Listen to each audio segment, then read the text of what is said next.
Selamat siang semuanya. Senang sekali bertemu dengan Ibu Lutfi Hidayati Fauzia, SPSI MSI, dan para teman-teman yang bersemangat. Perkenalkan, saya Findri Nur Aisyah, yang pada kesempatan kali ini saya akan menjadi moderator untuk tema yang kami usung, yaitu self-care, armor terkuat melawan insecurity. Pernahkah teman-teman sekalian melihat tagar self-love atau mental health ini menjadi tagar yang paling banyak digunakan di media sosial? Ini menunjukkan bahwa semakin banyak orang yang menyadari pentingnya menjaga kesehatan mental.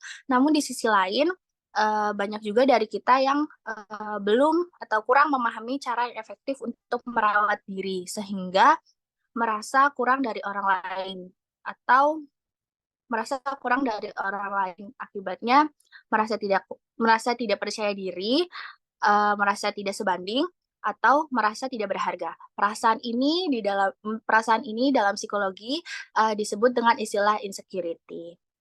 Fenomena ini semakin diperparah dengan maraknya penggunaan media sosial. Nah, melalui sesi ini kita akan belajar bersama bagaimana cara mengatasi perasaan perasaan percaya diri yang lebih kuat. Ibu Lutfi Hidayati Fauzia, SPSI MSI, sebagai seorang ahli memiliki banyak wawasan berharga yang bisa diberikan kepada kita semua. Tentunya pada sesi kali ini saya tidak sendirian karena saya bersama rekan saya yang akan menjadi host untuk podcast kali ini. Untuk Saudara Lian, saya persilahkan untuk memperkenalkan diri. Terima kasih atas waktunya dari Kak Findri sebagai moderator. Saya Berlian selaku host pembawa acara untuk interview pada kali ini. Pada pembicaraan kali ini, kami kedatangan tamu yang sangat spesial dan terhormat, yaitu Ibu Lutfi Hidayati Fauzia, SPSI MSI. Beliau adalah dosen di Universitas Merdeka Malang. Beliau juga aktif di lingkungan sosial. Yang paling terbaru nih, yang saya ketahui, Ibu baru aja melakukan pengabdian kepada SMP Islam Karangploso, yaitu sosialisasi bullying, sekolah bebas bullying. Bolehkah Ibu memperkenalkan diri lebih lanjut, karena kami sangat tertarik nih untuk mengetahui lebih lanjut tentang latar belakang dan pengalaman Ibu. Oke, baik. Assalamualaikum warahmatullahi wabarakatuh. Selamat pagi menjelang siang, teman-teman semuanya. Jelas ya suara saya? Mas, Bu. Ya, saya dosen di Psikologi Universitas Merdeka Malang. Saya biasa dipanggil Vivi.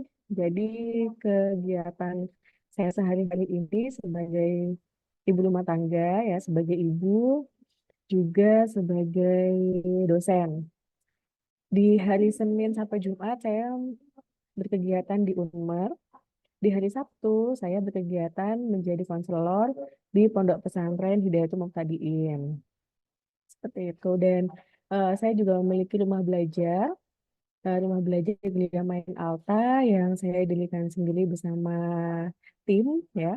Dan kegiatannya kita sering berkolaborasi dengan komunitas-komunitas ya hewan dan sebagainya untuk berkegiatan bersama kami. Terakhir kali kita mengadakan playdate, ya, yang berkolaborasi dengan komunitas reptil, lalu berkolaborasi juga dengan dokter hewan. Kita datangkan, kita ajak sharing dan diskusi bersama anak-anak, semua anak-anak, ya. Jadi usia SD, TK, ya, sampai yang belum sekolah juga hadir. Lalu kita juga mengadakan cooking class, ya, di kegiatan tersebut gitu. Itu eh, banyak sekali yang mengikuti, banyak yang support juga gitu ya, sehingga eh, kita harapkan sih kegiatan-kegiatan edukasi seperti itu banyak ya di Malang, sehingga teman-teman atau anak-anak bisa teredukasi dengan baik, terutama proses kognitif, motorik, ya, sensoriknya seperti itu. Nah, kegiatan saya juga menjadi konselor, motivator, ya, di kegiatan teman-teman yang mungkin membutuhkan sharing tentang kesehatan mental, ya.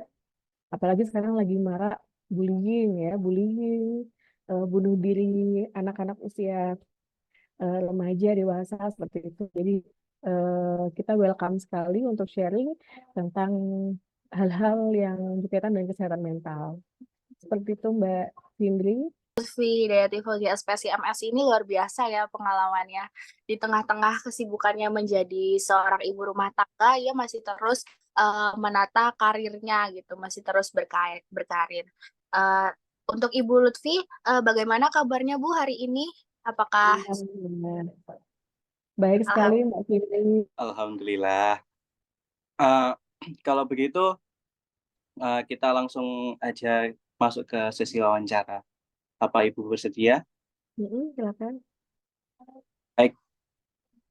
Sebelumnya, bagaimana sih menurut Ibu mendefinisikan self-care dalam konteks mengatasi rasa insecurity? Oke ya, jadi insecure ini sedang juga menjadi salah satu penyebab gangguan mental ya. Kalau misalnya insecure hal normal ya, kita semua pasti pernah ada asal dari kata bahasa Inggris ya, yang berarti tidak aman atau tidak nyaman gitu ya. Jadi ketika si individu ini merasakan di beberapa situasi merasa tidak aman, tidak nyaman, tidak sesuai dengan apa yang dirasakannya, sehingga itu menjadi ya nggak nyaman ya. Jadi, nah sebenarnya kalau saya melihat insecure ini tadi pertama dia bisa menjadi negatif juga bisa menjadi positif menurut saya ya. Jadi kita perlu untuk merasakan nggak nyaman itu. Jadi kalau kalau kalau saya pernah diskusi dengan Dr. Amir Zuhdi, beliau adalah pakar neuroparenting ya. Sebenarnya semua emosi negatif, positif itu harus dirasakan oleh semua manusia. Jadi kadang nggak nyaman, kadang takut, kadang sedih, kadang marah, kadang bahagia, kadang senang, kadang puas ya, itu harus dirasakan gitu ya, karena itu akan memberikan pengalaman sendiri bagi kita. Kalau itu sedih, gimana ya cara kita untuk menguatkan diri kita? Kalau kita insecure, gimana ya cara kita untuk bangkit ya, atau meninggalkan insecure itu sehingga menjadi kuat ya, diri kita menjadi kuat dan tertantang gitu. Nah, kalau misalnya insecure-nya itu positif, misal kok tugasnya teman-teman lebih baik ya daripada aku, misalnya gitu ya. Kayaknya aku kurang deh yang ini. Oke, silakan dikerjakan, dimaksimalkan lagi, dioptimalkan lagi gitu ya. Semisal saya jadi ibu rumah tangga, kayaknya kok waktuku untuk anak ini terlalu sedikit ya. Oke, aku akan manage lagi dengan baik sehingga anak, keluarga, pekerjaan semua kan seimbang kayak gitu. Itu akhirnya kita kan berusaha ya untuk menjadi lebih baik lagi. Lalu kalau yang negatif gitu ya, dikit-dikit ya kok temanku HP-nya bagus ya, kok aku HP-nya cuma kayak gini aja, aku tak minta lah ke orang tua. Nah akhirnya emosinya jadi negatif sama orang tua, jadi nggak mau sekolah mungkin. Nah itu kan jadinya lebih lebih merugikan ya Mas ya, merugikan. Lalu kok aku di kelas ini paling bodoh misalnya kayak gitu ya. Kok aku paling nggak bisa ya. Ya udahlah aku kayaknya nggak penting, kayaknya aku nggak percuma aku kuliah gitu, karena aku pasti nggak bisa. Nah, itu yang akhirnya harus kita rubah.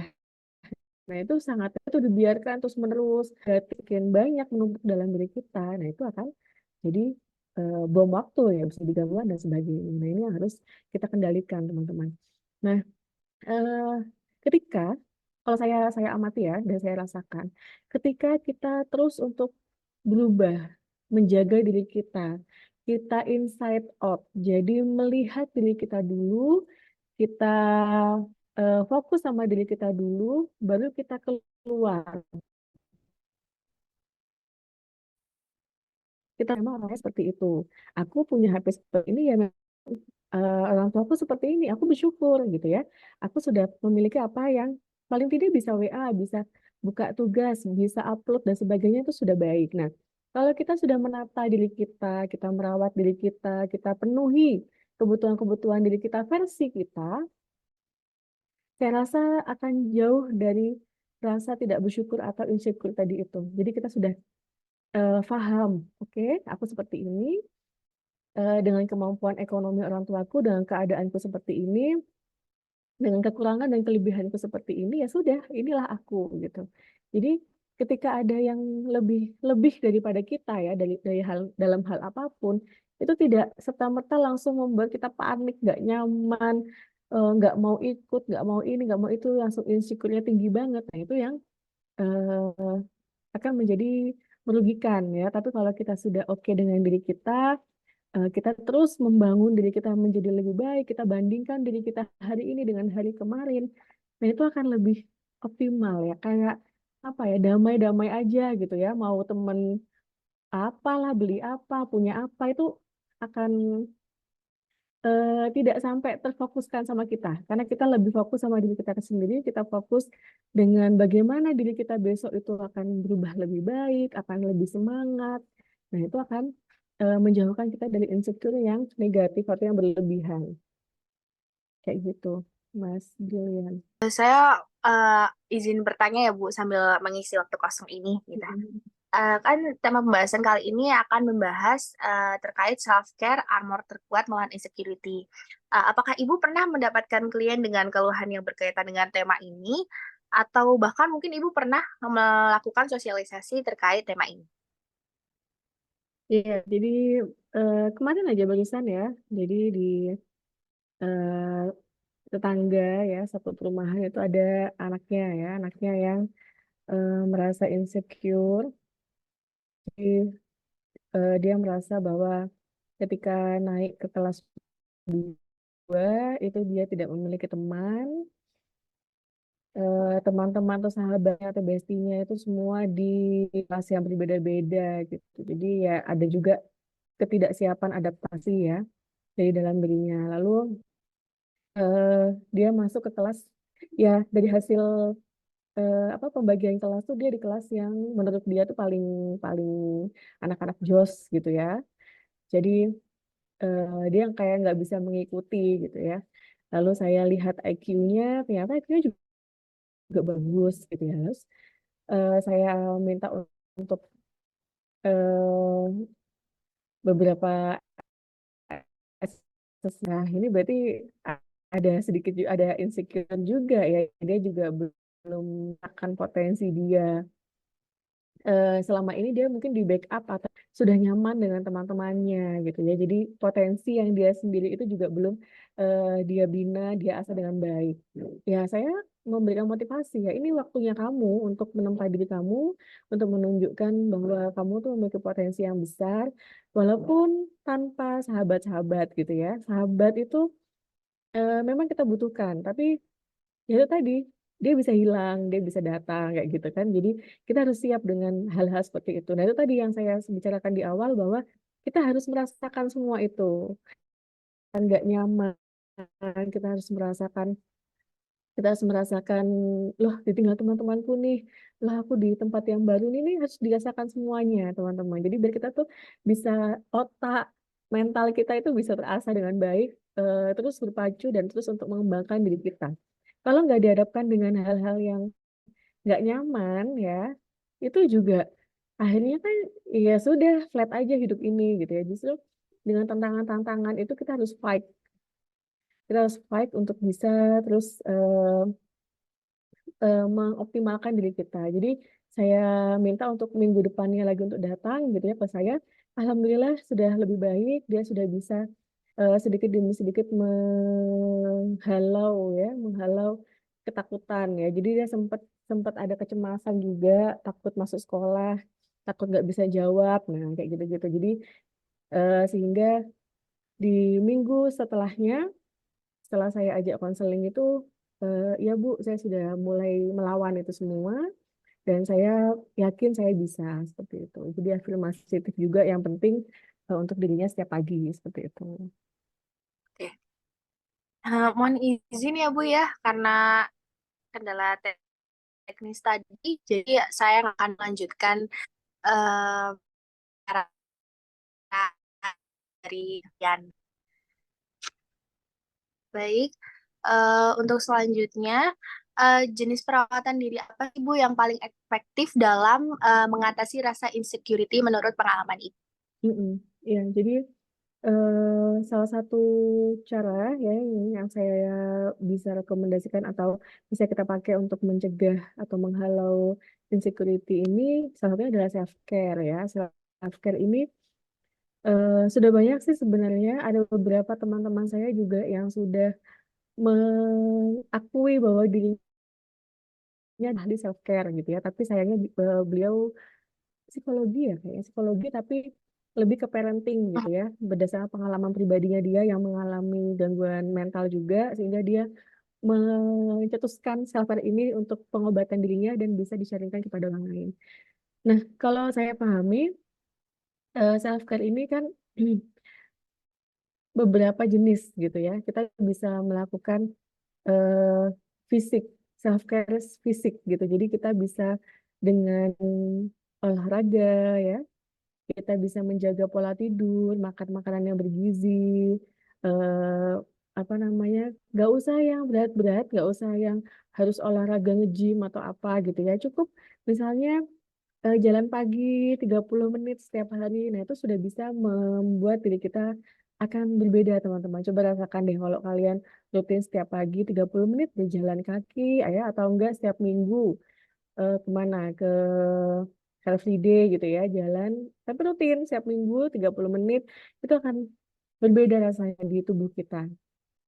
Lalu ada juga yang kedua, emotional self-care ya. Jadi merawat diri dengan cara mengendalikan emosi, pola pikir, pemahaman terhadap diri sendiri ya. Contohnya apa? Kalau yang banyak yang sudah disuarakan itu relaksasi, meditasi, ya, yoga itu juga bisa. Dan kita juga bisa melakukan ini hal-hal yang membuat kita senang ya, hobi atau minatnya apa, itu bisa dilakukan setiap rutin gitu ya. Mau sebulan sekali atau seminggu sekali silakan. Misalnya saya suka banget ngerajut. Nah, itu coba dirutinkan. Saya suka banget melukis. Nah, itu coba dirutinkan. Itu akan menjadi apa kalau kata orang bilang tuh zaman sekarang tuh healing ya, healing buat kita. Lalu yang yang ketiga itu adalah spiritual self care. Nah, ini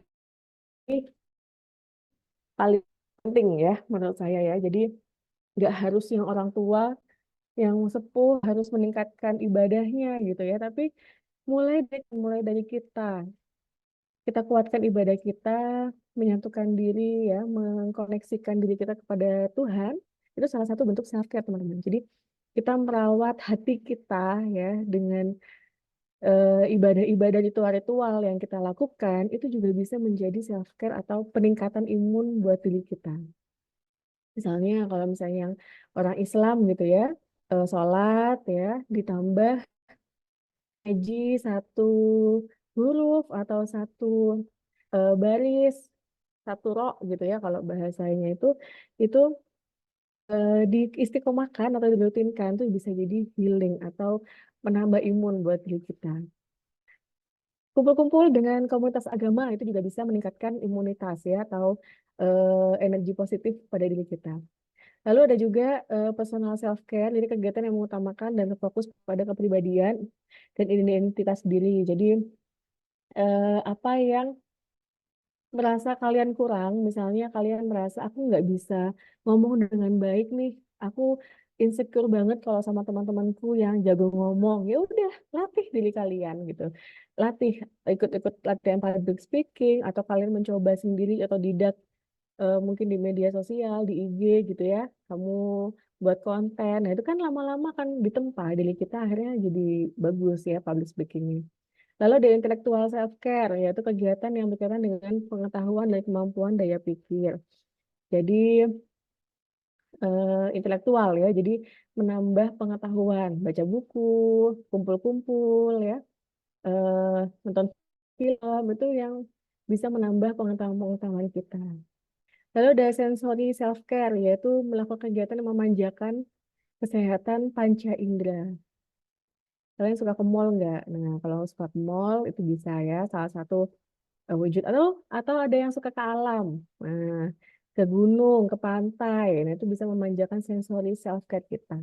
Lalu ada social self care, ini yang suka ngobrol sama orang lain, suka ketemuan, suka bergabung sama komunitas ini penting banget, bisa untuk menambah imun juga buat diri kita. Jadi kalian bisa pilih ya, bisa pilih mana yang sesuai ya dengan diri kalian. Yang jelas itu semua adalah meningkatkan atau mengoptimalkan diri kalian untuk lebih baik lagi, fokus sama diri kalian ya.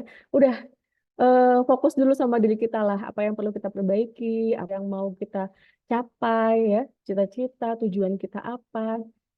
Aku hari ini nilainya jelek, aku besok nah harus apa? Aku hari ini nggak bisa ini, berarti besok aku harus bisa apa? Itulah kalau kita sendiri hal-hal yang nggak penting gitu ya, itu akan terabaikan dengan sendirinya teman-teman. Tapi kalau kita sudah sama diri aja udah nggak aware gitu ya, eh, nggak inside out gitu ya, nggak fokus sama diri kita sendiri. Jadi hal-hal yang nggak penting akhirnya kita anggap penting, kita pikirkan gitu. Cobalah kita mulai eh, fokus. Fokus itu bukan artinya tidak menyapa orang lain, nggak mau ikut komunitas, bukan ya. Fokus itu maksudnya adalah eh kamu mau apa? Kamu mau apa? Kamu mau jadi apa? Apa yang target kamu? Apa tujuan kamu untuk ke depannya? Itu yang difokuskan gitu ya. Nggak usah mikirin orang lain kok orang lain nggak bisa ini sih kamu tuh apa sih kok nggak bisa kayak gitu. Nah nggak usah kayak gitu-gitu. Pokoknya fokus sama diri sendiri, tetap berkomunikasi, tetap bersosialisasi dengan cara yang baik. Seperti itu. Baik. Mohon maaf atas ketidaknyamanannya karena banyaknya gangguan kendala pada sebelumnya, Ibu. Mm-mm. Selanjutnya, kita akan melanjutkan sesi wawancaranya.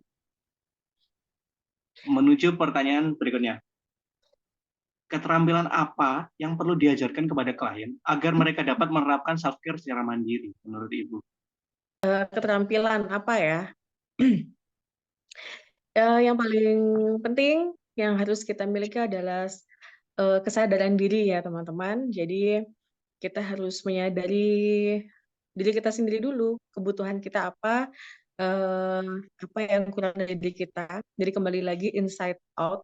Jadi bagaimana kita bisa eh, melihat diri kita, menerima diri kita, mengetahui kebutuhan-kebutuhan diri kita.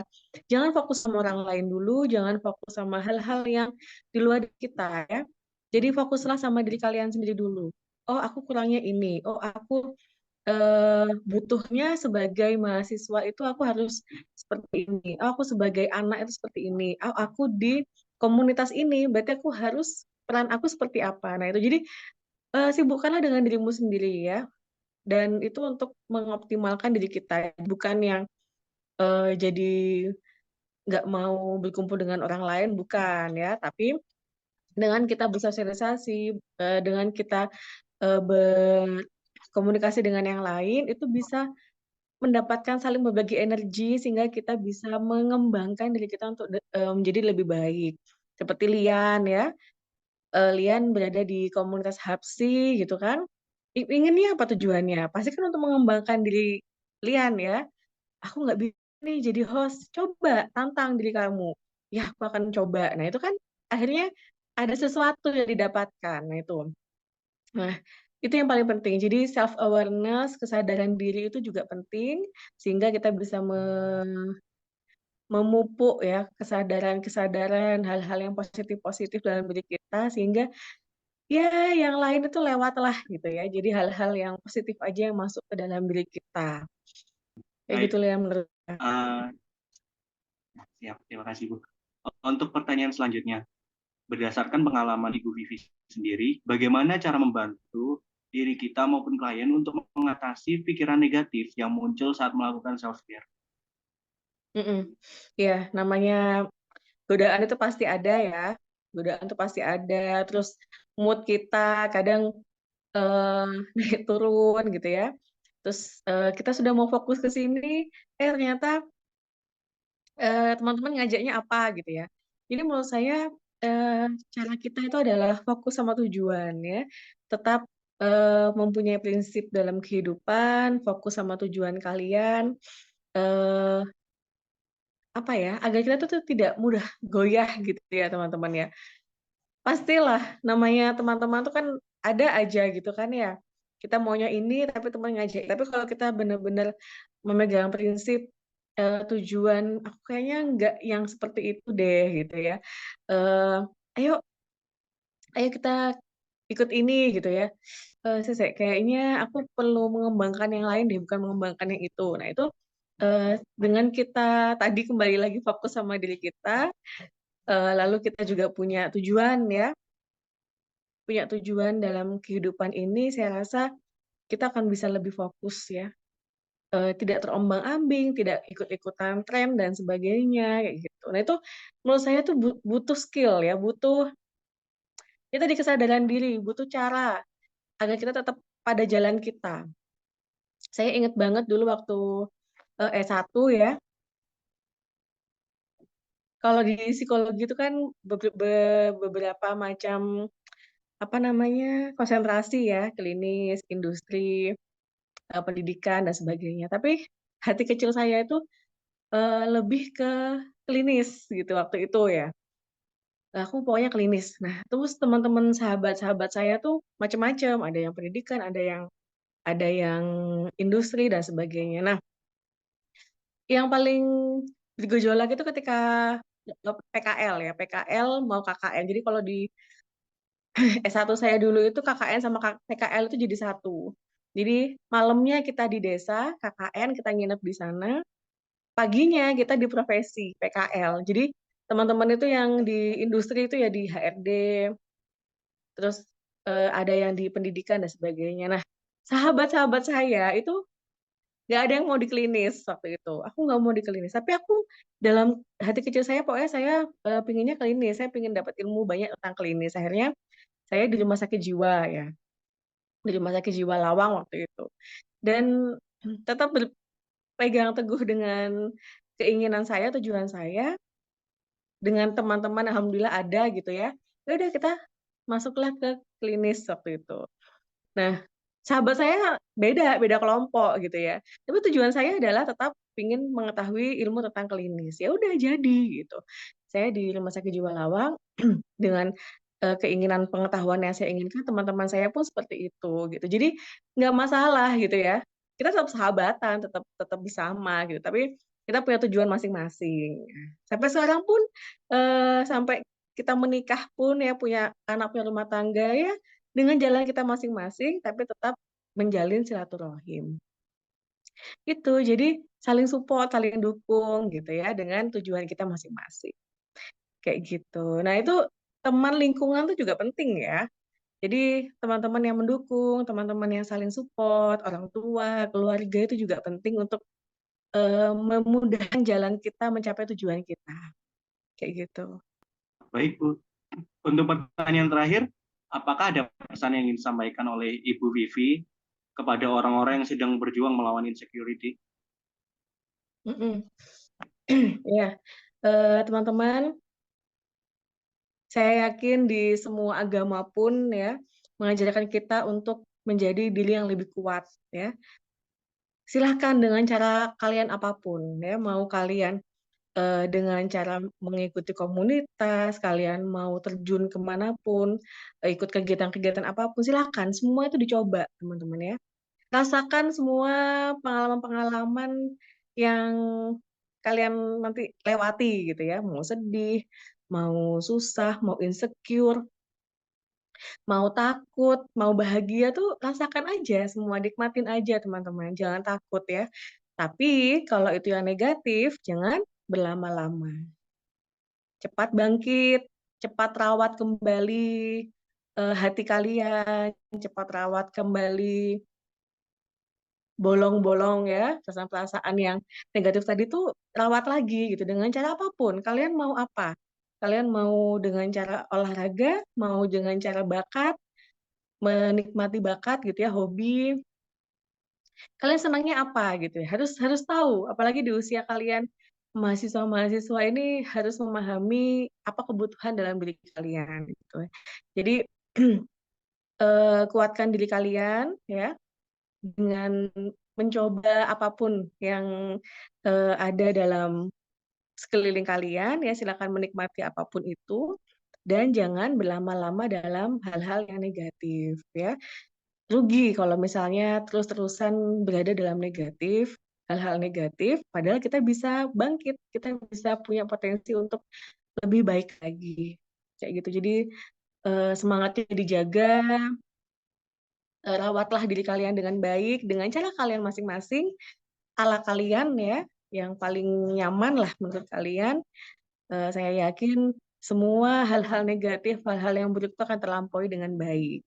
Dan fokuslah pada kekuatan ya teman-teman ya, jangan fokus sama kekurangan kalian.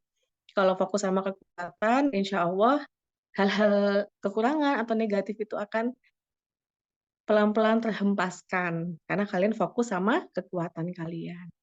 Oke, itu saja dari saya. Terima kasih. Nah, baik, dari sesi wawancara yang sudah selesai, dapat saya tarik kesimpulan bahwasannya rasa insecure itu pasti muncul dari setiap individu yang ada. Namun, dalam rasa insecure tersebut, perlu adanya penyeimbang dengan keadaan diri sendiri, karena rasa insecure bisa berubah menjadi positif dan juga menjadi negatif. Semuanya tergantung dari kita sendiri. Bagaimana cara kita menanggapi rasa insecure tersebut akan menjadi pendorong atau menjadi penghambat. Salah satunya, bagaimana cara kita mengganti rasa insecure negatif itu dengan adanya self-care, antara lain emotional care, individual self-care, personal self-care, dan intellectual self-care, dan juga sensory self-care. Dari berbagai macam self-care tersebut, kita bisa menjadikan patokan bahwa kita bisa untuk menjadikan rasa insecure menjadi pendorong. Dan juga dari semua itu perlu adanya dorongan dari lingkungan kita sendiri, bahkan dari kita sendiri. Jadi pada intinya, fokus pada diri sendiri akan apa yang harus diperbaiki dan apa yang akan kita capai. Baik Bu, terima kasih atas waktunya. Mohon maaf karena banyaknya kendala selama pengerjaan wawancara ini. Semoga Ibu diberikan kesehatan selalu dan juga dimurahkan rezekinya, dilancarkan segala urusannya. Amin, senang sekali bisa berada di tengah-tengah kalian. Tetap semangat terus ya teman-teman. Mohon maaf juga banyak kekurangan. Semoga sukses selalu semuanya. Terima kasih. Assalamualaikum. Amin. Waalaikumsalam Ibu, terima kasih.